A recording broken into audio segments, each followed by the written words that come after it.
ঠিক আছে। এই যে দেখেন কালারটা দেখছেন, অসাধারণ কিন্তু অসাধারণ। প্রত্যেকটা কালার সুন্দর, প্রত্যেকটা ডিজাইন সুন্দর। এগুলো যদি কাউকে দিয়ে পরিয়ে লাইফে ওইভাবে করা যেত তাহলে জিনিসটার আসলে মানে মূল যে সৌন্দর্যটা আরও ফুটে উঠতো। দেখেন অল কাজ করা, চিকেন কারি কাজ, আপনার এমব্রয়ডারি কাজ এবং হচ্ছে সিকোয়েন্স কাজ, মানে এত সুন্দর করে ড্রেসটা সাজানো আছে যে আপনারা সরাসরি দেখলে আসলে এটা কোয়ালিটিটা বুঝতে পারবেন।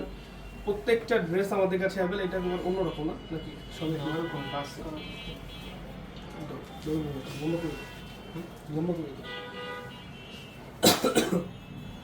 দেখেন মাশাআল্লাহ এই ড্রেসটা অনেক সুন্দর কিন্তু, মানে এই কালারটা আর কি, এটা হচ্ছে একটা লেমন কালার, অনেক সুন্দর। এটা শুধু একটা দাম, অনেক সুন্দর, অনেক অনেক হ্যাভি কোয়ালিটি ফুল। এই যে দেখেন মানে মাশাআল্লাহ মাশাআল্লাহ ড্রেসটা খুবই সুন্দর, খুবই সুন্দর। যে সকল আপুরা নিতে চাচ্ছেন অবশ্যই নিন। যে আপু 36 আপনি চাইলে বানিয়ে পড়তে পারবেন, ঠিক আছে। 36 চাইলে বানিয়ে পড়তে পারবেন। আসলে এগুলো স্মল, মিডিয়াম এবং লার্জ। স্মলটা আপনি 36